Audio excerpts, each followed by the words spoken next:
Success అవుతాను అనుకునే goal పెట్టుకుంటే, అంటే నేను హీరో అవుతాను అనుకుంటే హీరో అవ్వలేకపోయినా మినిమం ఆర్టిస్ట్ అని అవుతాడండి. హార్డ్ వర్క్ చేయాలి. పొద్దున్న 3 గంటలు లేవాలి, 6 గంటలకి క్లోజ్ చేసుకోవాలి. వాడి కెరీర్ ఏదో వాడు చూసుకోవాలి. ఎడ్యుకేషన్ లాగా ఇది కూడా సేమ్. సక్సెస్ ఏది ఏ ఫీల్డ్ ఇవ్వదనేది ఏం లేదు. మీరు మీడియా మిత్రులు ఉన్నారు, మీరు అందరూ మా స్నేహితులు.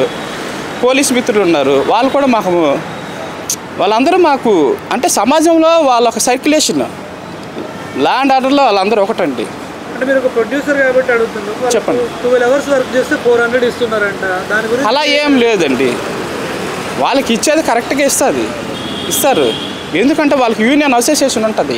ఆ యూనియన్ అసోసియేషన్కి ఉంటుంది, మాకి సంబంధించిన మిత్రులు వాళ్ళందరూ ఉంటారండి. అలా ఏముండదు. అంటే మధ్యలో కనుక్కోవచ్చండి, మధ్యలో ఏజెన్సీ ఉంటుంది, ఉండదని కాదు. మనకి మీరు ఎక్కడైనా ఆఫీసులో చేశారంటే వర్క్ స్టార్టింగ్లో బేసిక్ ఎంత ఇస్తారండి? 10,000 12,000. మీ హార్డ్ వర్క్, డెడికేషను, దాంట్లో స్కిల్స్ ఉన్నామనుకోండి, మీరే హెచ్ఆర్ అవ్వచ్చు, మరొకటి అవ్వచ్చు.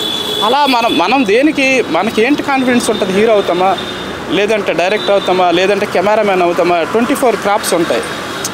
దాంట్లో మనం ఏం ఎదగలిగితే దాంట్లో డెడికేషన్. అంటే సీనియర్ల దగ్గర నేర్చుకోవాల్సి ఉంటుంది. మీరు వచ్చారు, ఇప్పుడు మీరు ఇంకొకరి దగ్గర నేర్చుకున్నారు, నా దగ్గరికి వచ్చారు కదా.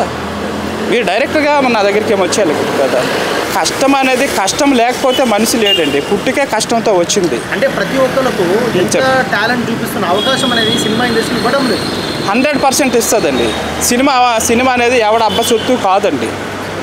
ఏంటి వాడు పుట్టుకతో వాడు ఏంటంటే ఎడ్యుకేషన్. ఇప్పుడు స్కూల్కి వెళ్తారండి పిల్లలు, అంటే ఎగ్జాంపుల్ చెప్తున్నా. స్కూల్కి వెళ్తారు, వాడు డెడికేషన్గా టీచర్స్ మీద ఫోకస్ పెట్టి ఏం చెప్తారో అని వింటే వాడు సక్సెస్ అవుతాడండి 100%. ఎవరు మనకి హెల్ప్ ఏం చేయని అవసరం లేదు. ఇప్పుడు 1000 రూపాయలు వస్తుంది, లేదంటే 500 వస్తుంది. 100 రూపాయలు ఇంటికి పంపించుకో, 3000 పంపించుకో. వాళ్ళు పేదవాళ్ళు ఉంటారు, ఇక్కడికి వచ్చిన వాళ్ళందరూ ఎస్సీ ఎస్టీ మైనారిటీ వర్గాలే ఉంటారు మ్యాక్సిమం. ఈ సక్సెస్ అవ్వని పీపుల్ అంటున్నాం. అలానే మనం ఎవరిని కించపరచడం అనేది కాదు. వాళ్ళకేంటంటే ఇంట్లో సపోర్ట్ ఉండదు, ఫ్యామిలీ సపోర్ట్ ఉండదు. ఆ రకంగా వాళ్ళు ఏదో చెప్తారు, వాళ్ళు ఇయ్యలే వీళ్ళు ఇయ్యలే. మరి ఎంతమంది సక్సెస్ అయిన పీపుల్ ఉన్నారు ఇవాళ జబర్దస్త్ టీంలో, మరొక టీంలో వాళ్ళందరూ నా ఫ్రెండ్స్ అండి. ఒకప్పుడు నేను 98 నుంచి ఈడే ఉన్నా. వాళ్ళు మాలో వీళ్ళు దాంట్లో చెప్పుకుంటారు. ఎవడో హెల్ప్ తీసుకుని ఎవరో హెల్ప్ చేయకుండా ఏం రారు. ఇప్పుడు మీ నాన్నగారు హెల్ప్ ఉంటే మీరు పైకి వచ్చారు కదా, మీ అమ్మగారు హెల్ప్ ఉంటే మీకు ఈ స్టేజ్కి వచ్చి నాకు ఇంటర్వ్యూ చేస్తున్నారు. సో వాళ్ళకు కూడా ఎవరో మిత్రులు ఉంటారు. ఫాదర్ మదర్ అవ్వకపోతే సక్సెస్ అయిన పీపుల్ని ఎంచుకోవాలి, డెడికేషన్ పీపుల్ని ఎంచుకోవాలి. నెక్స్ట్ ఏంటంటే ఎవరైతే మన హార్డ్ వర్క్ చేస్తారు, సక్సెస్ అయిన పీపుల్తో ఉంటారు, హ్యూమన్ రైట్స్ నెక్స్ట్ ఇవన్నీ ఉంటావండి. ఎలా మీరు జూనియర్ ఆర్టిస్ట్గా కొత్తగా ఊరు నుండి కొందరు చాలా స్టంట్స్ చేస్తున్నారు, వాళ్ళు కొత్తగా రావాలనుకునే వాళ్ళకి మీరు ఏం సజెస్ట్? అందరూ రావచ్చండి. లక్ అనేది ఇక్కడ ఏమి ఉండదండి.